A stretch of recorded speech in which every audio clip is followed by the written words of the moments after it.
अस्तित्व तो नहीं है। हम सब कुछ भी दे दें फिर भी उनके ऋण से पूर्ण नहीं हो सकते, क्योंकि डीएनए तो उन्हीं का है। उसको कैसे बुलाएं, उसको कैसे वापस करें? तो जब तक शरीर में है, जब तक श्वास है, तब तक उनका ऋण बना रहेगा। इसलिए भारत ने बहुत गहरी खोज की है कि जो चले गए उनके लिए। देखो, ये भारत की परंपरा है, दूसरी जगह इतना विधि विधान से नहीं है जितना अपने यहाँ है। एक मेरे को उदाहरण याद आ रहा है, जब शाहजहां ने अपने पिता औरंगजेब को कैद खाने में डाल दिया, आप जानते होंगे, तो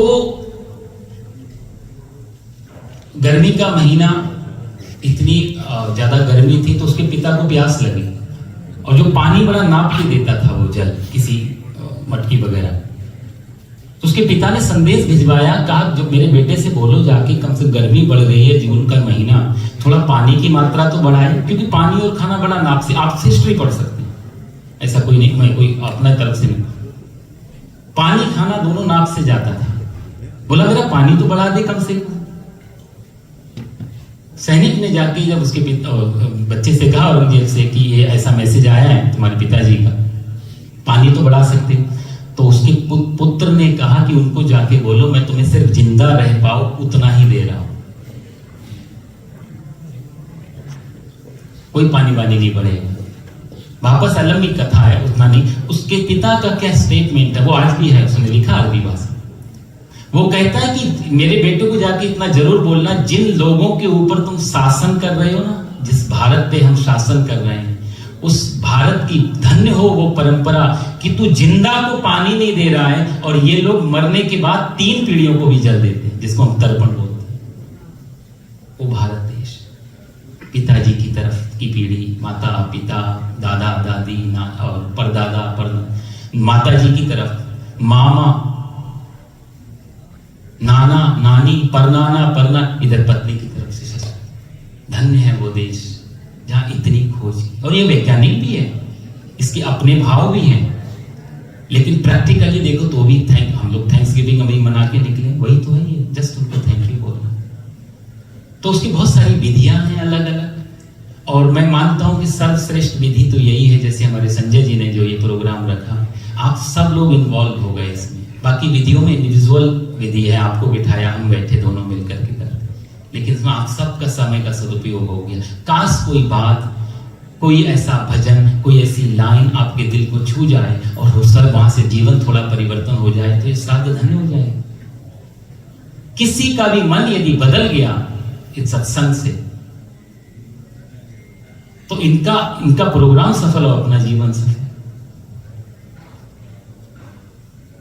तो खैर उस कर्म कांड का विषय है, उधर उतना लंबा नहीं जाएंगे। मैं बताना ये चाह रहा, और आज हमारा वैसे गीता जी का छोटा सा प्रोग्राम। गीता जी तो अनंत है, और जितना मेरे को तो पता नहीं कितना समय मेरे को मिला है, क्योंकि 11 बजे से 12:30 1.5 घंटा कहा था।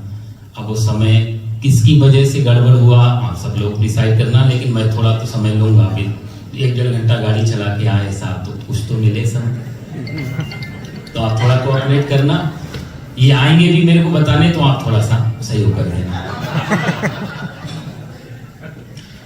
सर्वोपनिषदो गावो दुग्धा गोपाल नंदन, पार्थो वत्सः सुधीर भोक्ता। कहते हैं आपको सारा शास्त्र यदि पढ़ने का समय नहीं है, क्योंकि हमारे पास शास्त्र भी बहुत है, कर्मकांड के अलग हैं, अध्यात्म के अलग हैं, तत्व के अलग हैं, किस टाइप के आप हैं, क्या आपका पर्सनैलिटी क्या है, उस टाइप के शास्त्र हैं। यदि आप किसी को भी पढ़ नहीं सकते, उतना समय नहीं है, समझ में नहीं आता, क्योंकि वेद की वाणी, उपनिषद की वाणी बहुत क्लिष्ट है, बहुत कठिन है, समझ में नहीं आती।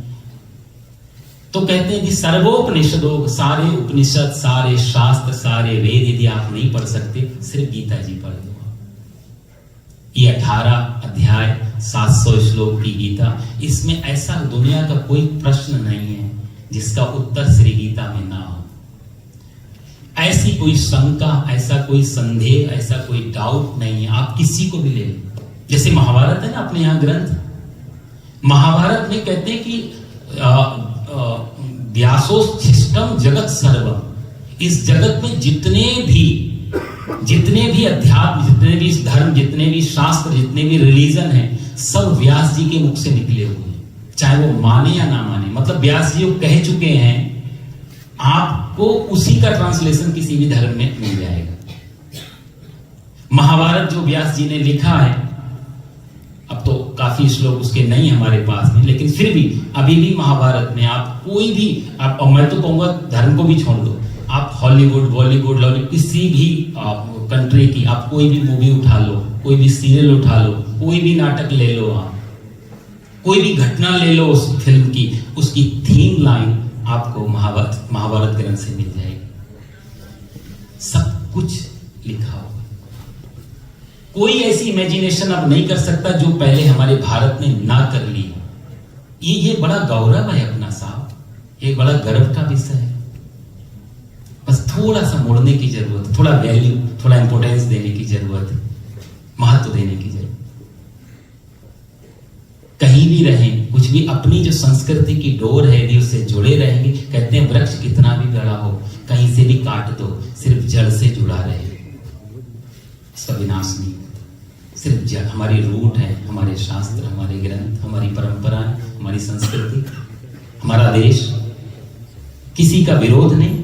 ये ठीक है, हमारी कर्म भूमि है, ये अमेरिका जहां हम लोग बैठे, हमारी कर्म भूमि, ये आदरणीय है, इसके प्रति भी कर्तव्य बनता है हमारा। ये देश अच्छा बनेगा तो हम भी अच्छे हैं।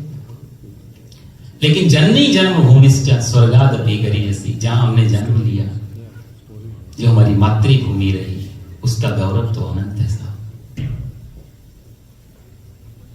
तो ये गीता के बारे में जो मैं बता रहा हूं, ये सारे शास्त्र यदि आप नहीं पढ़ सकते, सर्वोपनिषदो गावो दुग्धा गोपाल नंदन, इसको। और दूसरे शास्त्र हमारे व्यास जी ने लिखे हैं, किसी ने बात बोले हैं, किसी, ये तो बिल्कुल लीगल स्टेटमेंट है, भगवान के मुख से निकला हुआ। दूसरे में तो मान भी सकते हैं, थोड़ा किसी ने नमक मिर्च मिला दिया हो, लेकिन ये तो सीधा सीधा भगवान के मुख से निकली हुई बात है। इसमें कुछ भी ऐसा नहीं है जो आप चेंज कर पाओ। बहुत सारे लोग जिस हम स्टेट में बैठे, मैं पूरे देश की बात नहीं करता, हमारे स्टेट मैसाचुसेट्स, बॉस्टन एरिया में, न्यू इंग्लैंड में, इसी जगह में आप लोगों ने ज्यादा नाम सुना होगा रॉल्फ, और जो इमर्सन करके, इमर्सन बहुत बड़ा, हालांकि अमेरिका पे इमर्सन के विचारों का बहुत बड़ा प्रभाव है, क्योंकि इक्वालिटी एंड फ्रीडम दो शब्द उसके विचारों की मुख्य भूमिका है, आधार है, जो कि अमेरिका का सबसे बड़ा कहा जाए तो जो एक प्रभाव रहा सब पे। उसने भी गीता के मामले, क्योंकि और ग्रंथों को जब उसने पढ़ा तो कहीं ना कहीं उसको काट छांट करनी पड़ी, लेकिन जब उसने गीता पढ़ी, और गीता पढ़ने के बाद वो उसका खुद का स्टेटमेंट है, वो ये कहता है कि मैं ये नहीं कह पाया कि ऐसा यहाँ पे नहीं होना चाहिए, मैं कहीं उसको काट नहीं पाया किसी भी लाइन को, बिल्कुल ठीक, राइट राइट। और गीता से प्रभावित होकर के ही इस इमर्सन ने एक खुद की किताब लिखी, आप लोगों ने वो पोएम पढ़ी होगी, ये ब्रह्मा करके, शायद कोई बैठे हो, ये ब्रह्मा इमर्सन की पोएम है, इतनी सुंदर है, मैंने तो थोड़ा बहुत पढ़ी है। वो कहता है शेम एंड फेम मेरे लिए बराबर है, ये गीता का स्टेटमेंट लिया उसने। परमात्मा कहता है कि तुम दुर्योधन के रूप में आके गाली दो, चाहे अर्जुन के रूप में आके स्तुति करो, मेरे लिए कोई फर्क नहीं पड़ता, क्योंकि मैं निष्पक्ष हूं। कोई मेरा शत्रु समा शत्रु च मित्रे च तथा मानापमानयो, मेरे लिए शत्रु भी समान है, मेरे लिए मित्र भी समान है, मेरे लिए मान भी समान है, मेरे लिए अपमान भी समान है, शेम एंड फेम दोनों मेरे लिए इक्वल हो। इमर्सन, ओपनहाइमर आप लोग जानते होंगे, परमाणु की, उसने भी गीता के बारे में, मैं इसलिए उनके नाम ले रहा हूं, इसलिए नहीं कि अपने आप को हम शंकराचार्य जी के बारे में बोलूं, या हम तिलक के बारे में बात करें, तिलक ने भी गीता लिखी है, गांधी जी ने भी टीका की है उस पे, शंकराचार्य जी की उनकी भी टीका है गीता। लेकिन इनके नाम बोल के शायद कई अपन लोगों को थोड़ा सा एक मॉडर्न का चस्का लगा। योग बोलते हैं कि योग करने आओ, तो शायद कम लोग, पर योगा कर दिया तो भी इकट्ठे होते। तो भारतीय चीज को जो पैकेजिंग होके जब फॉरेन से आती है तो हमें लगता है ये अब ठीक हो, हस्ताक्षर बाहर के लग, इसलिए मैं लोगों के अपनी संस्कृति में तो सैकड़ों टीकाएं हुई, गीता पे जितना टीका हुई, गीता पे जितना बोला गया, गीता के जितने अनुवाद हुए दुनिया में, उतना दूसरी किसी धार्मिक ग्रंथ का नहीं। और मजे की बात, जितने लोगों ने किया अपने अपने हिसाब से किया। आप तिलक की गीता पढ़ेंगे तो कर्म, क्योंकि तिलक शुद्ध कर्म योगी है, वो कर्म पे पूरा गीता को उन्होंने कर्म के हिसाब से डाल दिया। गांधी जी अहिंसा में अपना मनस्थिति रहती थी, उन्हें गीता को थोड़ा हिंसा, क्योंकि वो कभी स्वीकार नहीं कर पाए कृष्ण भगवान युद्ध करा सकते। विनोबा भावे जी शुद्ध ज्ञान मार्गी है, तो उन्हें पूरी गीता का निचोड़ उसमें ज्ञान मार्ग में ले गए। गीता इतनी फ्लेक्सिबल है और कहा जाए इतनी मल्टी डायमेंशनल है, बहुआयामी। आपकी अपनी दृष्टि क्या है, आपका अपना स्वभाव, अपने विचार, अपनी पर्सनल, आपका व्यक्तित्व क्या है, गीता उसी हिसाब से ढल जाती है। इसलिए गीता पूरी दुनिया में जा पाई। अद्भुत है। मैं तो कहूंगा सबको थोड़ा थोड़ा समय निकाल के जरूर बेसिक अध्ययन तो करना चाहिए। फिर कभी सत्संग करने बैठे, कभी प्रवचन करने बैठे, तो आप जल्दी पकड़ पाएंगे, कनेक्ट हो पाएंगे। थोड़ा थोड़ा समय निकाल। सर्वोपनिषदो गावो दोग्धा गोपालन। दूसरा चीज ये भी है बात, देखो हमारे सनातन धर्म में दो धाराएं हैं, दो लाइन है, कहा जाए तो दो परिधि है धर्म की, दो तरफ से धर्म घिरा हुआ है। और दो टाइप की पर्सनैलिटी इस दुनिया में, पूरी दुनिया में टू टाइप ऑफ पर्सनैलिटीज, जो आपके व्यक्तित्व हैं वो दो ही तरीके के। उस पर हम बाद में चर्चा करेंगे समय रहा। भारतीय सनातन धर्म की दो परिधि, एक तो आ गया स्पिरिचुअलिज्म। स्पिरिचुअलिज्म में आप देखो तो हम सुनना पसंद करते हैं, कुछ ज्ञान, कुछ अर्जित करना है, कुछ पाना है, कुछ सीखना है, कुछ जानना है। तो स्पिरिचुअलिज्म में सारा अध्यात्म चला गया, सारे शास्त्र। दूसरा है रिचुअलिज्म, किसी को कुछ करना पसंद है, उसको करे बिना चाहिए, सुनने से क्या होगा, बैठे बैठने से क्या होगा, ध्यान लगाने से क्या। बुद्ध को यदि हम किसी कर्म योगी के पास ले जाएं तो महात्मा बुद्ध को नहीं, बुद्ध हमेशा बैठे रहते कि जो कुछ करने से तो बाधा पड़ेगी। बुद्ध कहते जस्ट बैठना है, खाली बैठना है, बिल्कुल एम्प्टी हो जाना। तो उनका मेडिटेशन कर्मयोगी की समझ में नहीं आएगा, और कर्मयोगी को बुद्ध समझ में नहीं आएंगे, बुद्ध को कर्मयोग समझ में नहीं आएगा। दोनों की धाराएं अलग है। तो रिचुअलिज्म में कुछ जैसे अपना कर्मकांड है, कुछ पूजा, कुछ पाठ, कुछ भजन, कुछ कीर्तन, कुछ नाच, कुछ गाना, हर तरीके का है।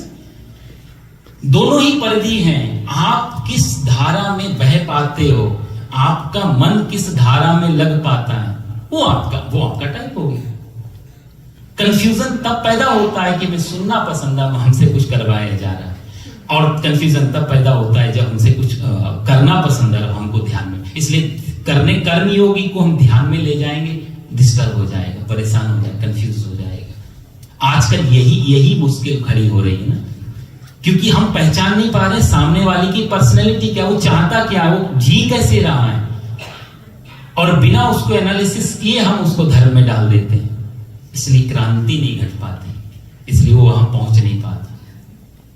गीता में दोनों टाइप, लोकेश में दूसरा अध्याय आप देखेंगे सांख्य योग में, लोकेश में दुविधा निष्ठा पुरा प्रोक्ता मया नघा। भगवान श्री कृष्ण कहते हैं कि दो ही रास्ते हैं, एक तो आप ज्ञान मार्गेन, या तो आप ज्ञान से जाओ, या कर्म योगेन योगिना, या कर्म से। तो ज्ञान और कर्म, ज्ञान हो गया स्पिरिचुअलिज्म, कर्म हो गया रिचुअलिज्म। आप कर्म के मार्ग से आगे बढ़ो या फिर ज्ञान के मार्ग से आगे बढ़ो। ये आपको अपने आप खुद सेल्फ एनालिसिस करना पड़ेगा कि मेरा अपना मार्ग क्या है। गीता वही सिखाती है, गीता आपको कहीं ले नहीं जाएगी, गीता कहीं पहुंचाती नहीं, गीता आपको दृष्टि दे देती। गीता कोई आपके साथ पैरेलल नहीं चलती। गीता आपको, आप चौराहे पे खड़े हैं, आपको ये खुद चूज करना पड़ेगा मेरा रास्ता। आपको आपसे पहचान करा देती कि आप क्या हैं, आपकी वो कहते ना कि मैं खुद ही पर्दा बना था। कोई परमात्मा और हमें कोई अंतर नहीं है। एक किसी शायर ने कहा है कि मैं खुद ही पर्दा बना था, मुझे मालूम ना था। ये हमारे और उसके बीच में, हमारे और शांति के बीच में, हमारे और परमात्मा के बीच में कोई और नहीं है, हमारे ही अज्ञान का पर्दा है, हम पहचान नहीं पा रहे। उस पर्दे को जस्ट हटाया तो आप और परमात्मा एक ही। गीता बस उतना पर्दा हटाना, और वो पर्दा भी गीता नहीं हटाएगी खुद, वो आपको ही हटाना होगा, आपको रियलाइज हो जाएगा। तो इतना सुंदर ये ग्रंथ है। मैंने तो भगवान की कृपा से अध्ययन कर ही रहा हूं पिछले 20, 22, 25 सालों से लगाओ, लेकिन जब भी कोई भी श्लोक लेके बैठता हूं, जब भी उसका थोड़ा बहुत चिंतन करता हूं, हर बार एक नया अर्थ, एक नया भाव, आपको रोज फ्रेश लगेगी गीता। बाकी जैसे हम लोग सत्यनारायण की कथा करते हैं, आजकल तो करना भी बंद कर दिया कई लोगों डर के मारे, भगवान ने प्रसाद, उसमें प्रसाद छोड़ दिया, भगवान नाराज हो गए, दंड दी, हमें नहीं कराना ये सब, भगवान इतनी यदि नाराज हो जाए, समझ नहीं पाए। हालांकि सत्यनारायण की कथा भी यदि गहरे में जाओ तो बहुत भाव, लेकिन कहानियां कुछ सिंबॉलिक है, कुछ प्रतीकात्मक है, कुछ सिखा रही है। कहानियों में, कैरेक्टर में, जियोग्राफी में कहां हुई, किसने किया, क्या, उनमें अटकेंगे तो फिर कंफ्यूजन ही पैदा होगा। ये सारे हमारे साथ, देखो सीधा सीधा गीता नहीं समझ सकते, तो हमारे ये कहानियां आई पहले, तो इनमें क्या है कि थोड़ा पात्र दे दिए, घटना दे दी, जैसे हम लोग बचपन में पढ़ते थे, क से कबूतर, ख से खरगोश, गा से गमला, घा से घड़ी, ऐसे हम लोग पढ़ते थे यूपी वगैरह में, आपको बैठे जाए। अब तो कहते हैं गा से गमला और गा से गणेश होते थे हमारे जो बचपन था।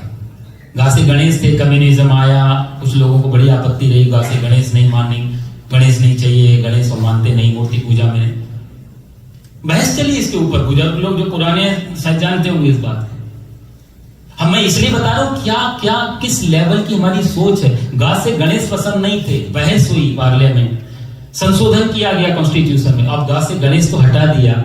मैंने सुना है अब आ गया गा से गधा। अब गधा से किसी को प्रॉब्लम नहीं, गणेश से सबको प्रॉब्लम है। ये तो हमारा आईक्यू लेवल है, और इस इंटेलिजेंट क्वेश्चन से, इस आईक्यू लेवल हम लोग पाना चाहते हैं शांति, वो भी इटर्नल। बुद्धि का विकास तो करें। तो जैसे क से कबूतर, इस जब हम बड़े हो गए, बड़े होने के बाद कबूतर तो उड़ गया, लेकिन क रह गया, क्योंकि टीचर को हमें क याद कराना था, ना कि कबूतर। कबूतर तो ऑटोमेटिक ही याद हो जाए। क याद कराने के लिए कबूतर बिठाया, पेड़ की डाली बनाई, वो डाली, वो पेड़, वो सारा सिंबॉलिक है, प्रतीकात्मक है। जिस दिन क समझ में आ गया, उस दिन वो सब डिलीट कर दिया। ऐसी ये कहानियां, ये कैरेक्टर, ये पात्र, ये घटनाएं, ये स्थान, ये सब सिंबॉलिक हो जाते हैं जिस दिन ज्ञान, असली बात जिस दिन पकड़ में आ जाती। क्योंकि इन कथाओं के बिना मन नहीं लगेगा। ये ग्रंथ बड़ा रूखा सूखा है, और रूखा सूखा इसलिए है क्योंकि हम लोग उस लेवल पे नहीं, हमारा स्तर वो नहीं, इसलिए लगता है नींद आने लगती, बोरियत होने लगती। कई लोग, थोड़ा बहुत देखा मैंने, कई लोगों से कहा, बोला शुरू तो किया पर समझ में कुछ नहीं, बंद कर दी, मुश्किल हुई। तो उसने स्तर बढ़ाने के लिए थोड़ा ये कहानियां, थोड़ा ये पाठ, सत्संग की, थोड़ा ब्रेन वॉश तो हो, थोड़ा क्लीन तो, तैयार तो हो उस लेवल के लिए, तभी। क्योंकि भगवान की अपनी वाणी है साहब, ये भगवान ने खुद बोल, देखो साहब, अभी हम लोग संगीत सुन रहे थे। भारतीय संगीत में 3 चीजें में, संगीत का जो पूर्ण यदि संगीत देखा जाए तो 3 चीजों से मिलकर बनता है। पहला है नृत्य, फिर गायन, फिर वादन। एक यदि किसी के पास है, चाहे कितना ही अच्छा हो, पूर्ण संगीतकार नहीं, चाहे आप कोई भी बहुत अच्छा गा पाता हो या बहुत अच्छा संगीतकार हो, लेकिन एक धारा में तो पूर्ण संगीतकार वो नहीं बन सकता। संगीत का मतलब है जिसके पास तीनों कलाएं, जो नाचना भी बहुत अच्छा जानता हो, जो गाना भी बहुत अच्छा जानता हो, जो बजाना भी बहुत अच्छा जानता हो। दुनिया में, इस पृथ्वी पे कोई भी ऐसा नहीं हुआ सिवाय कृष्ण के। आप कभी गौर करें,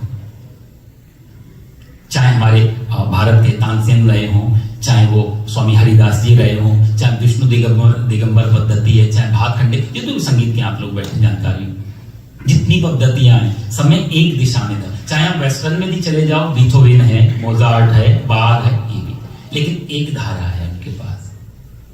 ये भगवान श्री कृष्ण है जिनके पास तीनों के तीनों हैं। जब ये गाते हैं तो गीता जैसा अद्भुत ग्रंथ निकलता है। गीता का मतलब गीत ही तो हुआ, गीति इति गीता, जो गाया गया। ये उपदेश नहीं था, ये गाया गया, रिदम में लिया गया। जब उन्होंने जब बजाई वेणु, आप श्रीमद् भागवत को कभी सुने तो वेणु गीत है वहां पर, जब उन्होंने भगवान ने वेणु बजाई वृंदावन में अपनी, तो इंसान तो क्या, पशु पक्षी गाय बछड़ा, वहां तो व्यास जी लिखते हैं कि गाय के थन बछड़े के मुंह में है, भूखा है, दूध पी रहा है, लेकिन जब वेणु बजी तो वहीं का वहीं स्टैच्यू हो गया। पक्षी डाल पे बैठा तो डाल पे बैठा। जब इसने ऐसा बजाया तो पूरा वृंदावन, पूरा ब्रज क्षेत्र ये सब नाच रहा है साथ में। भगवान ने जब गाया तो बजाया तो, और जब नृत्य किया है तो आप लोग जान, तांडव गति मुंडन पर नाचत गिरधारी, पम पम पम पग पटकर फम फम फम फननी परत, बिम बिम बिम विनती करत नाग बजुहार। तांडव गति मुंडन पर नाचत गिरधारी, जब वो नाचते हैं तो पूरा ब्रह्मांड, और ये नाच ही रहा है। ये नटराज की मूर्ति हमने ऐसी ही नहीं लगाई, ये बहुत कुछ सिखाती है। ये पूरा जगत नाच रहा है, बिना संगीत के, बिना नृत्य वादन गायन के पूरा जीवन नीरस हो जाता है। कोई तो एक कला चाहिए सर। कृष्ण के अंदर तीनों है, आपको क्या पसंद है ले सकते। ये वेणु गीत ये भगवान का निकला, अद्भुत है। कभी आपको समय मिला है तो सुन। से हम लोग श्रीमद् भागवत की कथा वगैरह भी करते हैं, तो मैं काफी कोशिश करता हूँ वेणु गीत को क्या श्लोक डालने, भगवान की वेणु जो बज रही है क्या स्वर डाले गए हैं। तो यार ये जो गीता है ये एक गाने का विषय है। ये गाना, इसको सिर्फ यदि आप बोर होकर के ये मतलब ऊब करके सुनेंगे तो समझ में कुछ नहीं आएगा। थोड़ा रस डाल के, थोड़ा मैं कोशिश करूं कि ज्यादा से ज्यादा इसको सरल करके थोड़ा आपका कोऑपरेशन रहे यहाँ। और ये गाया कहाँ गया, ये आराम से आप लोग बुरा मत मन, कुर्सी पे बैठ के मोबाइल भी बीच बीच में देख लिया, थोड़ा इधर उधर भी देख, ऐसे नहीं। महाभारत का वहां समर है, 11 अक्षौणी सेना इधर है, 7 अक्षौणी इधर है, करोड़ों के लोग उनके, और अभी थोड़ी देर में शंख बजने वाला है, लाखों करोड़ों मरने वाले। इतना बड़ा युद्ध तो पृथ्वी पे कभी नहीं हुआ जितना बड़ा महाभारत हुआ। लाखों करोड़ों लोग मरने मारने के लिए खड़े हैं, उसके बीच में ये गीत गाया गया। ये भी बहुत बड़ा सिंबॉलिक है। अर्जुन कहता है मुझे बीच में लेके चलो, मैं देखना चाहता हूं किसके साथ मुझे युद्ध करना है, कौन है मेरे शत्रु और कौन है मेरे मित्र, मैं परखना चाहता हूं। ये बीच महाभारत में गाया हुआ युद्ध है, इतना आसान नहीं। टीवी का रिमोट भी बदल दिया, थोड़ा चैनल भी बदल दिया, थोड़ा गीता भी पढ़ ली हम, क्योंकि इतना मुश्किल हो जाए। साहब देखो एक बात बताऊं, आप इसको कोई किसी को अनिद्रा का रोग हो, हमारे गुरुजी कहते थे हरिद्वार, अनिद्रा किसी को नींद नहीं आती है, गोलियां लेनी पड़ती, आप एक ही काम करो, या तो माला पकड़ दो या शास्त्र पकड़ दो, कुछ भी।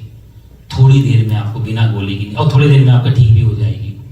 जितनी जल्दी नींद सत्संग में, कीर्तन में, भजन में, और सोने के बाद भी, रात भर आप सोए हो और फिर भी आप बैठ के देखो एकदम नींद,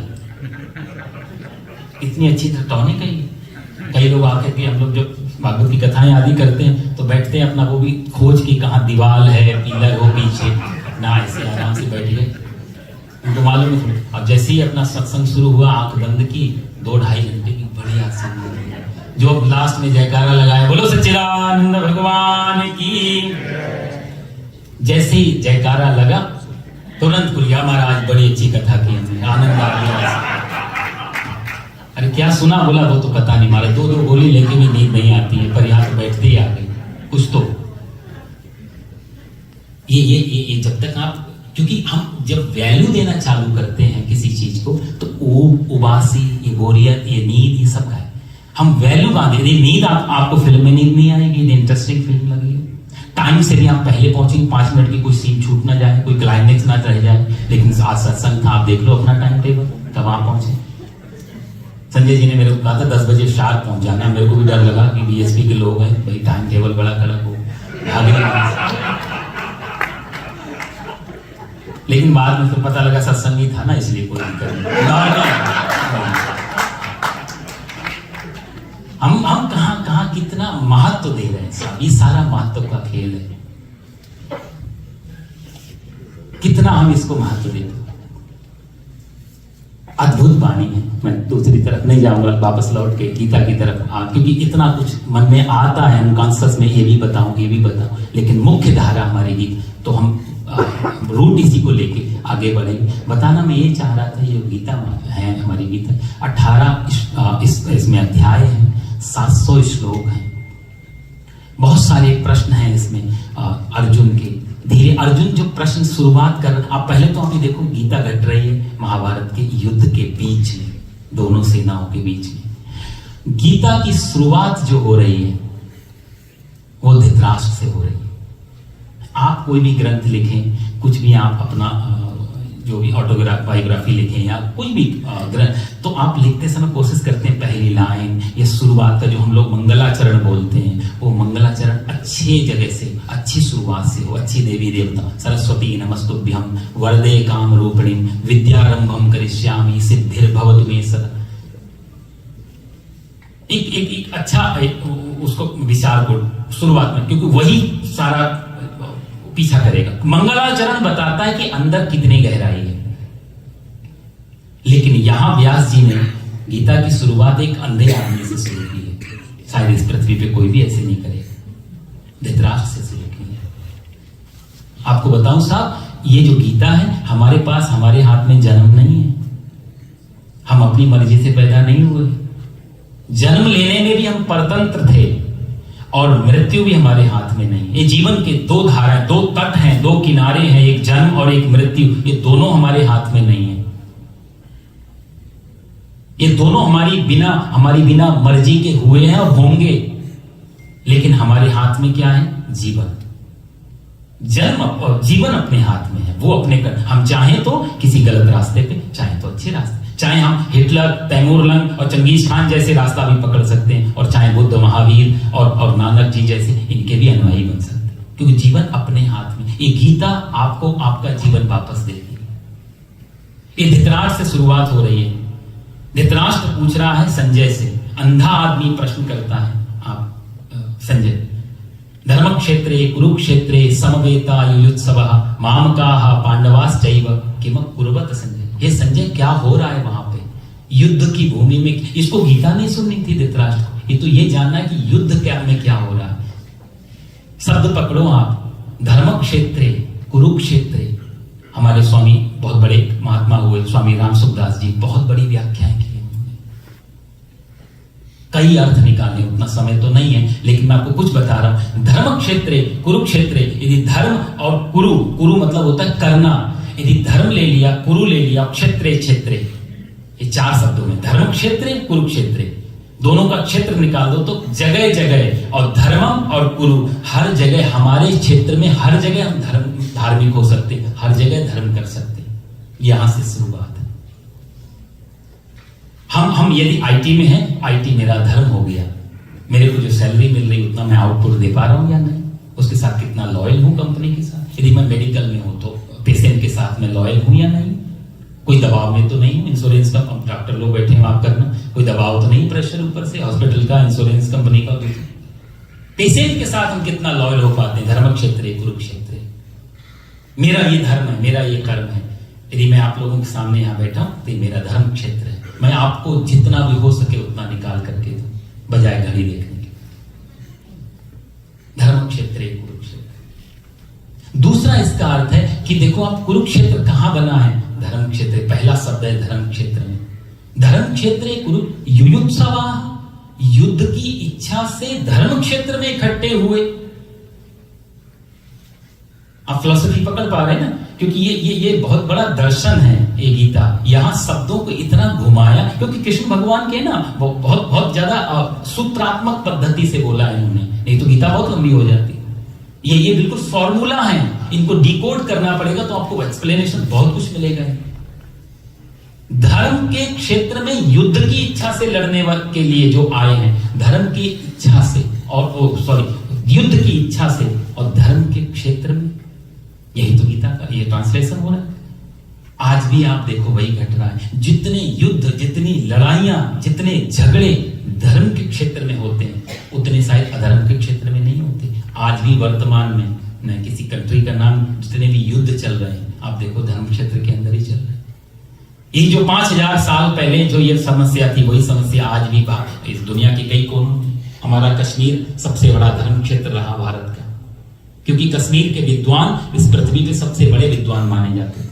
सरस्वती माता की उद्गम स्थली, जन्म स्थली है। कश्मीर के बाद काशी का नाम आता था विद्वानों में। यदि किसी को शास्त्रार्थ करना हो और कश्मीर के विद्वान बैठे हों, हर आदमी हिम्मत नहीं करता। आज वही धर्म क्षेत्र हमारा कुरुक्षेत्र बना हुआ पिछले कई सालों से। राजनीतिक भूल, बहुत सारी छोटी छोटी अपना घरेलू मामला इंटरनेशनल लेवल पे पहुंचा दिया निजी स्वार्थ के लिए। बहुत छोटा सा मामला था देखा जाए तो, लेकिन उसका दुष्प्रचार करके आज अंतर्राष्ट्रीय स्तर पर विवादास्पद हो गया हमारा धर्म क्षेत्र। आप सब लोग जानते हैं, वो राजनीतिक मेरा क्षेत्र नहीं, मंच भी नहीं, लेकिन सारे विश्व में जितनी भी लड़ाइयां हैं आपको 90% धर्म क्षेत्रों के कारण मिले। 5000 साल इतिहास हमेशा अपने आप को दोहराता है। धर्म क्षेत्र, कुरुक्षेत्र, समवेता, युयुत्सवा, युद्ध की इच्छा से आए हुए कौन? मामकाहा। आप देखो दो शब्दों में सारी गीता का निचोड़ है यहाँ पे। मामकाहा पांडवास चैव, मेरे और पांडु के पुत्रों ने क्या किया? पांडु महाराज तो रहे नहीं, अपना यदि मानता तो मेरे ही पांडु के पुत्र भी मेरे हो सकते थे। बात तो सारी लड़ाई की जड़ तो यही है, मेरा और ये तुम्हारा। आई और माई, इसी में सारा वेदांत छुपा हुआ है। मैं और मेरा, ये एक ऐसी परिधि है, इसके बाद सब फिर शत्रुता शुरू होती है, दुश्मनी शुरू होती है, झगड़े शुरू होते हैं। धृतराष्ट्र कहता है मेरा और मेरे और पांडु के पुत्र। मामकाहा पांडवास चैव, दो शब्दों को गौर कर, मेरे और पांडवों। संजय भी समझ गया उस समय। आपको मालूम है महाभारत, ये महाभारत का जो युद्ध है, इसके पीछे सबसे बड़ा विलेन कौन है? बहुत सारे लोगों ने अलग अलग, कोई द्रौपदी को विलेन मानता है, काश वो नहीं कहती अंधे का बेटा अंधा तो नहीं होता। कोई दुर्योधन को विलेन मानता है, कोई दुशासन को विलेन। कई लोग तो हमारे कुछ ऐसे संप्रदाय हैं जो कृष्ण को ही विलेन मान के बैठे हैं, कहते हैं तो नरक में डालो इनको ही, सारा युद्ध इन्होंने कराया। लेकिन मैं आपको बताऊं, महाभारत आप लोग पढ़ो कभी, बड़ा सुंदर ग्रंथ है महाभारत। महाभारत में व्यास जी ने जितने कठोर शब्दों का उपयोग धृतराष्ट्र के लिए किया है, उतने कठोरता से ना तो दुशासन के लिए बोले और ना ही दुर्योधन के लिए बोले। ये असली जो विलेन है वो धृतराष्ट्र है साहब। सत्ता धृतराष्ट्र के हाथ में है, सिंहासन धृतराष्ट्र के हाथ में है, पावर धृतराष्ट्र के हाथ में है, डिसीजन धृतराष्ट्र के हाथों में है। और इस बात को मैं आपको बताऊं, ये लास्ट में जब ये पूरा महाभारत हो गया, और महाभारत होने के बाद जब गांधारी और कृष्ण का संवाद होता है महाभारत में पढ़ना, गांधारी ने रोते हुए कृष्ण से कहा कि एक प्रश्न का उत्तर आपसे चाहती हूँ। मैं पतिव्रता नारी, मेरे पति अंधे थे, मैंने भी आंखों में पट्टी बांध ली थी, इतना अच्छा जीवन मैंने जिया पति के साथ, कोई पाप नहीं किया, कोई गुनाह नहीं किया, किस बात की सजा मुझे मिली? मुझे जीवित रहते हुए मेरे 100 पुत्रों की लाश पे रोना पड़ रहा है कृष्ण, मेरी क्या गलती थी? पुत्रों ने गलत किया, उन्होंने, पर मैं भी तो मां हूं, मैं क्यों अपने जवान बेटों की लाश पे रोई? मैंने क्या गुनाह किया? इसका फिर कृष्ण भगवान ने उत्तर तो दिया एक कहानी के माध्यम से, तुम पहले क्या थी, और वो सब तो मैं फिर कभी चर्चा करूंगा। लेकिन अंतिम में कृष्ण कहते हैं मां वो तो गलती एक थी, वो तो पाप का प्रायश्चित, लेकिन इसमें तुमने एक बहुत ही बड़ी गलती प्रैक्टिकल की, तुम्हारा पति राजा बन के सिंहासन से चिपका हुआ है। क्योंकि धृतराष्ट्र का अर्थ होता है ना, जिसने धृत मतलब होता है जबरदस्ती पकड़ के रखा है, किसको? राष्ट्र को, देश को, जो छोड़ना नहीं चाहता है, चिपका हुआ है, वही है धृत। तुम्हारे पति सिंहासन पे बैठे हैं, वो राजा हैं, महाराज हैं हस्तिनापुर, और आप उनकी पत्नी होने के नाते राजमाता बनी। तुम्हारा पति तो अंधा है जन्म से माता, लेकिन तुम्हें तो पट्टी नहीं बांधनी चाहिए थी आंखों पे। तुम्हारा पति नहीं देख सकता, लेकिन तुम्हारी आंखों से कुछ सही निर्णय तो ले पाता वो, आपने भी पट्टी बांध ली। या तो सत्ता से हटवा देती, जिम्मेदारियों से हटा देती, और यदि जिम्मेदारी थी माता तो आपको कम से कम नेत्र खुले रखने चाहिए थे। आप सब लोग कभी विचार करना इस बात। गांधारी को पट्टी नहीं बांधनी चाहिए थी, ये धृतराष्ट्र थे। असली विलेन धृतराष्ट्र निकल के आते हैं। सब कुछ था उसके पास में, लेकिन अपने आप को हम महाभारत में देखो ना तो बहुत दयनीय, अंधा, बूढ़ा, कमजोर, ऐसा रिप्रेजेंट करता है धृतराष्ट्र। मैं क्या कर सकता? इस सिंपैथी लेने के लिए वो इतना ज्यादा अपने आप को, लेकिन छोड़ना नहीं चाहता। पूर्व की स्टोरी में यदि आप जाते हैं तो धृतराष्ट्र और पांडु दो भाई हैं। पांडु महाराज छोटे हैं, धृतराष्ट्र बड़े हैं। अंधे, जन्म से अंधे थे, इसलिए इनको राजा बनाया है।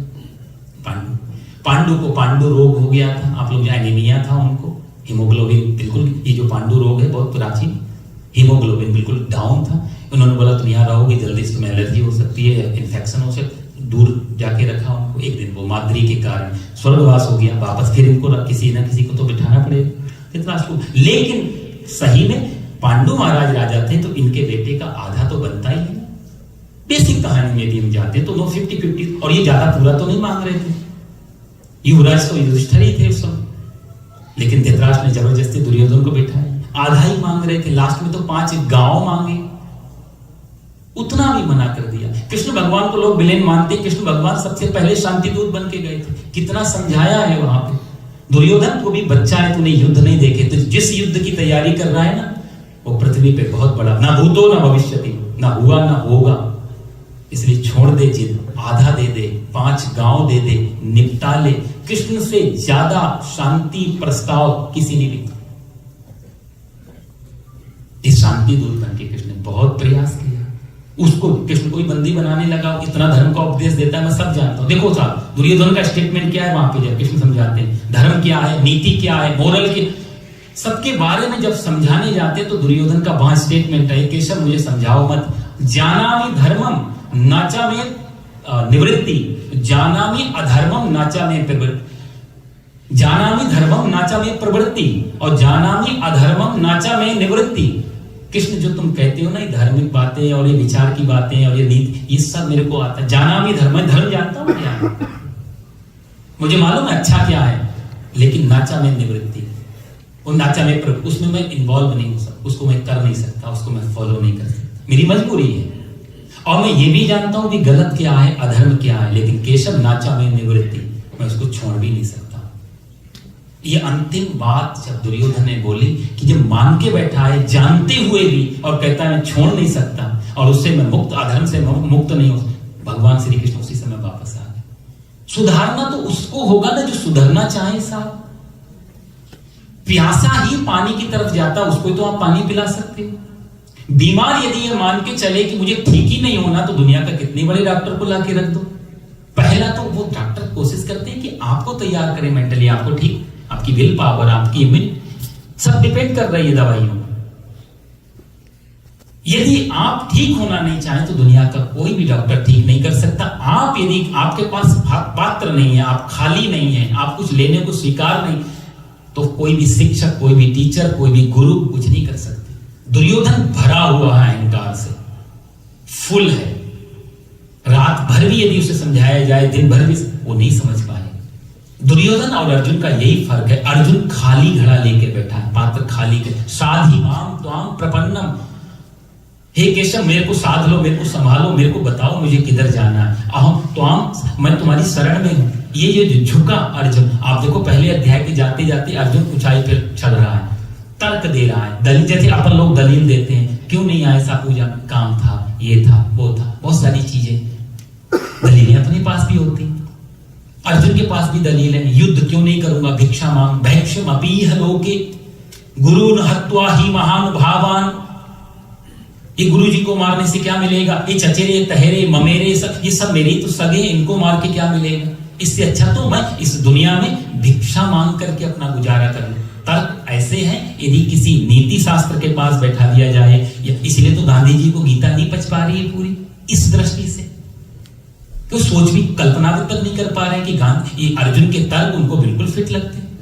पश्चिम में भी जब गीता शुरुआत में गई, वेस्टर्न, तो भी गीता बंद कर दी गई। उसके कारण ये था क्योंकि विचारवादियों को तो लगा अर्जुन के तर्क बिल्कुल ठीक है,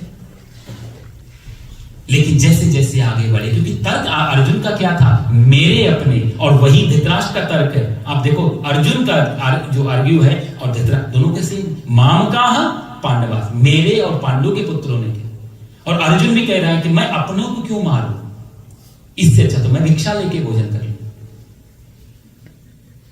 और जब भगवान ने कठोर शब्दों में डांटा है अर्जुन को, क्लैप्यम मास्म गमा पार्थ नैतत्यु युपपद्यते क्षुद्रम हृदय दौर्बल्यम त्यक्तोत्तिष्ठ परम। अर्जुन इतनी बड़ी गाली भगवान ने किसी को भी नहीं दी जितनी बड़ी गाली अर्जुन को दी। क्लैब्यम, क्लीब बोलते हैं पोटेंट को, नपुंसक को। एक पराक्रम क्षत्रिय और उसको नपुंसक कह देना, क्लीब, क्लैब्यम मास्मगमा पर। हे अर्जुन, नपुंसकता को त्याग, तू परम क्षत्रिय है। और इस समय तेरे को यह सूझ रहा है, पहले क्यों नहीं कहा? जब मैं शांति दूत बन के गया तब भी तुम भिक्षा ही तो मांग रहे हो 12 साल से। भाई 12 साल का वनवास, अज्ञातवास, ये तो सब तो किया। अब जब तुम्हारे पास जब तक तैयारियां हो गई हैं, सब इकट्ठे, अब तू भाग रहा है। और फिर भगवान ने जब उसको गालियां दी तब इसने सरेंडर किया। आप देखो गीता की शुरुआत दूसरे अध्याय से हो रही, लेकिन पहला अध्याय धृतराष्ट्र, ये अर्जुन के आर्ग्यूमेंट्स, ये सब चीजें बहुत, क्योंकि भूमिका नहीं बन पा, और जब तक भूमिका समझ में नहीं आएगी गीता समझ में नहीं। इसलिए पहला अध्याय बहुत ज्यादा गहराई से पढ़ने का। घटा क्या, हुआ क्या था, क्यों महाभारत की जरूरत पड़ी, क्यों गीता की जरूरत पड़ी, पहला अध्याय कहा जाए तो इसका गर्व है गीता सुनने का। कई लोग, बहुत सारे लोग गीता पे प्रवचन करने वाले, सत्संग करने वाले, ये लोग पहला अध्याय को स्किप कर देते हैं, आगे थोड़ी मुश्किल खड़ी। ये बहुत बड़ा बेस है पहला, क्योंकि इसका नाम है विषाद योग। विषाद मतलब बहुत ज्यादा चिंता, बहुत ज्यादा दुख, पीड़ा से परेशान, कंफ्यूजन है, जहां पर स्ट्रेस है, एंजाइटी है, टेंशन है, सब कुछ विषाद में सब आ जाता है। अर्जुन विषाद से ग्रस्त है। अर्जुन स्वीकार भी कर रहा है कि मेरे को विषाद है, मैं अज्ञानी हूं, मेरे को मालूम नहीं मुझे किधर जाना चाहिए, मेरे तर्क आपने काट दिए, लेकिन मुझे रास्ता दो। साधि माम त्वाम प्रपन्नम, मैं आपकी शरण में हूं, मेरे को साध। अर्जुन जब सरेंडर करता है, और जब सरेंडर करता है तो वहां से फिर गीता की शुरुआत हो। ये भी बड़ा सिंबॉलिक है। 15 मिनट तो साहब, ये तो अभी तो देखो, अभी तो सिर्फ गला गर्म ही हो पाया, और तब तक ये हम लोग करने बैठते 5-5, 6-6 घंटे का अभ्यास है बोल रहे हैं, तो आप 1-1.5 घंटे में तो सिर्फ थोड़ा गर्मी आती है। अभी तो इंजन ने गर्मी पकड़ी और आपने स्पीड। लेकिन खैर कभी मौका मिला, क्योंकि अभी काफी समय 1-1.5 साल पहले हमारे कुछ लोग यहाँ बैठे भी हैं, इनके सहयोग से मैंने पूरी गीता पे, जितना भी ठाकुर जी ने कहलवाया, पूरी गीता पे 18 अध्याय पे मैंने इस पे प्रवचन किया था। करीब 18 महीने लगे, 200-250 घंटे करीब बोले उसके। फिर भी लगा कि बहुत कुछ छूट गया, बहुत कुछ छूट, क्योंकि इतना गहरी इसकी जितनी डेप्थ है ना गीता की, उतना किसी शास्त्र की। आप उतरते चले जाओ, उतरते चले, अकाट्य है ये गीता।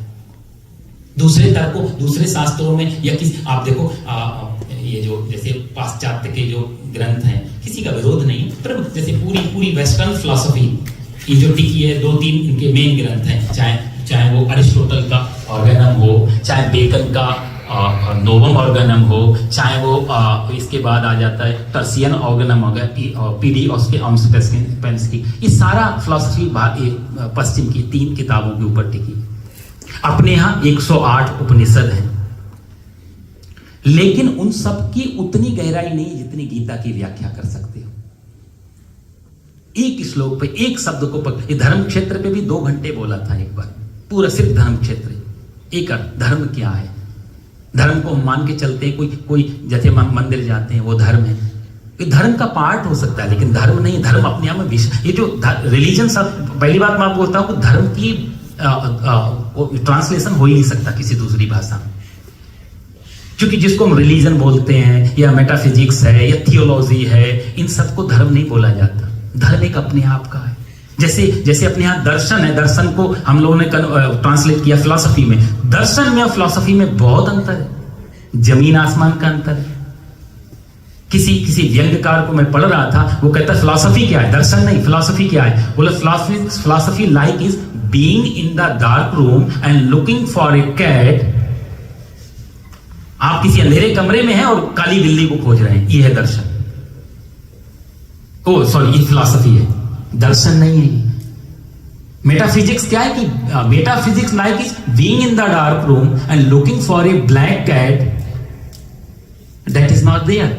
जो बिल्ली वहां नहीं है उसको हम खोज रहे हैं। थियोलॉजी धर्मशास्त्र, थियोलॉजी क्या है कि being in the dark room looking for a cat, black cat that is not there and shouting, I found it. लेकिन गीता क्या है, इसके 3 लाइनों के बाद में जब मैंने चिंतन किया तो मुझे लगा गीता क्या हो सकती। तो सेम इसी को, being in the dark room looking for a black cat with using a flash light. Gita आपको कोई रास्ता बताएगी नहीं, आपको हाथ में फ्लैश लाइट है कि आगे पता लग जाएगा कहां बिल्ली बैठी, सत्य क्या है असत्य क्या है। गीता अद्भुत, इसलिए अकाट्य है, इसको किसी पे, इस पे कोई तर्क नहीं हो सकता, इसका कोई पक्ष ऐसा नहीं जो आप कह दो ये गलत ऐड कर दिया या एक्स्ट्रा ऐड। एक भी शब्द भगवान ने रिपीट नहीं किया है पूरी गीता में। आप एक भी शब्द, यदि अर्जुन को नामों से पुकारा है या अर्जुन ने कृष्ण को कहीं अच्युत कहा है, कहीं केशव कहा है, कहीं कृष्ण कहा है, इन सब को जब कहा है तो उन शब्दों के भी अपने भाव हैं, वो कहां पे कह रहा है। अच्युत शब्द का प्रयोग कर रहा है अर्जुन कि मेरे को बीच में लेकर के चलो। च्युत का मतलब होता है गिरना, अच्युत का मतलब होता है ना गिरना, जो गिरने ना दे। इसलिए यहाँ अर्जुन केशव को अच्युत के रूप में कहते हैं, अच्युत मेरे को दो बीच में मैं गिर ना जाऊं, मैं फिसल ना जाऊं, मैं भटक ना जाऊं। यहाँ पे अच्युत, ये एक शब्द की में बहुत गहराई है गीता, कोई रिपीटिशन नहीं है, कोई भी रूपांतरण नहीं है कहीं पे। अकाट्य ग्रंथ है गीता। इसलिए मैं तो चाहूंगा कि आप थोड़ा समय निकाल के, बहुत कुछ बहुत सोच के आया था, ये भी कहूंगा वो भी कहूंगा, कोई एक अध्याय के कुछ हो सका तो एक 18 अध्याय के एक श्लोक को भी थोड़ा भी कहने जाता तो भी काफी। तो अभी तो पहले हम अध्याय के पहले श्लोक से भी आगे नहीं बढ़े, समय की पूर्णता हो गई। लेकिन तो अंतिम मैं आपको ये निवेदन करूंगा कि हो सके तो थोड़ा इसको आप बेसिक पढ़ना चालू करें, और बेसिक आप पढ़ेंगे तो काफी कुछ स्टोरी समझ में आएगी, क्या क्या कहना चाहते हैं। और किसी अच्छे गुरु के सानिध्य में, क्योंकि अर्जुन भी झुका और झुक करके उसको गुरु मिला। आप ये मत सोचो कहाँ ढूंढने जाऊं, अपने आप को आपने तैयार कर लिया। दूसरे ग्रंथों में भी आता है, शंकराचार्य जी भी कहते हैं कि गुरु को ढूंढने जाना नहीं पड़ता, शिष्य सिर्फ रेडी हो जाए, सिर्फ आपकी तैयारी हो जाए तो गुरु आपको ढूंढते हुए आ जाएगा। क्योंकि आप कैसे पहचान करोगे गुरु की? यदि आप गुरु को पहचानोगे इसका मतलब आप ही उनसे ज्यादा समझदार है। आपका इतना बड़ा व्यू है कि आप गुरु को, तो गुरु को आप नहीं पहचान सकते, आप तो सिर्फ शिष्य बन जाओ। आप सिर्फ गड्ढा बन जाओ, पानी तो अपने आप आकर के उसमें भर जाएगा। हमें सिर्फ गड्ढा बन जाना है, पानी को ढूंढने गड्ढा नहीं जाता, पानी को, गड्ढे को ढूंढते हुए पानी स्वयं आ जाता है। अर्जुन और कृष्ण के संवाद से इतना ही गीता कहना चाहते हैं। हमें सिर्फ अपनी एक जो हमारा स्तर है, हमारी कैपेबिलिटी है, जो हम उसको बस तैयार कर लें अपने। कृष्ण किसी ना किसी रूप में जरूर आ जाए, जरूर थोड़ा प्रयास करें। अद्भुत ग्रंथ है, मेरा तो सबसे फेवरेट ये रहा। बाकी भारत के बाहर के भी, बुद्धिज्म में भी मैंने काफी अनुभव 5-6 महीने रह के वो उसकी भी पढ़ाई की, जैनिज्म में भी रहा, अपना आर्य समाज को भी काफी पढ़ा, चाहे वो दूसरे पृथ्वी पे जो भी धर्म है। भगवान के हरिद्वार हमारा एक ऐसा एक ग्लोबल जगह है जहाँ सारे धर्म आकर, तो थोड़ा समय सब जगह दिया जितना भी दे सकता था, लेकिन अंत में फिर गीता पे आके ठहरे। इससे अद्भुत कुछ, कोई भी क्वेश्चन, कोई भी दाव, कोई भी शंका, जिससे मैंने शुरुआत, जो यहाँ सब जगह से सॉल्व होती। भगवान ऐसा कृपा करे, आप लोगों की कोई शंका समाधान हो तो प्लीज आप पूछ सकते हैं 1-2 मिनट के लिए। और अंत में हमारे जो संजय जी के पिताजी ब्रिजलाल जी कौल जी, देखो ये भी ब्रिजराज हैं, जो किसी ने गीता बोली, वो भी वृंदावन के राजा ही तो हैं हमारे भगवान श्री कृष्ण, और जिनकी लिए हम कर रहे हैं वो भी हमारे ब्रिजराज जी हैं। केशव में जाके मिल गए। ऐसी भगवान से प्रार्थना करूंगा कि उनको, उनकी आत्मा को अपने चरणों में स्थान दें, और ऐसे अवसर बार हमें मिलते रहें कि कुछ सीखने को मिलता रहे इस बाहर की धरती पे। ओम पूर्णमदः पूर्णमिदं पूर्णात् पूर्णमुदच्यते पूर्णस्य पूर्णमादाय पूर्णमेवावशिष्यते। सर्वे भवन्तु सुखिनः, सर्वे सन्तु निरामयाः, सर्वे भद्राणि पश्यन्तु, मां कश्चित् दुःख भाग भवेत्। ओम शांति शांति। बोलो सच्चिदानंद भगवान की, गीता माता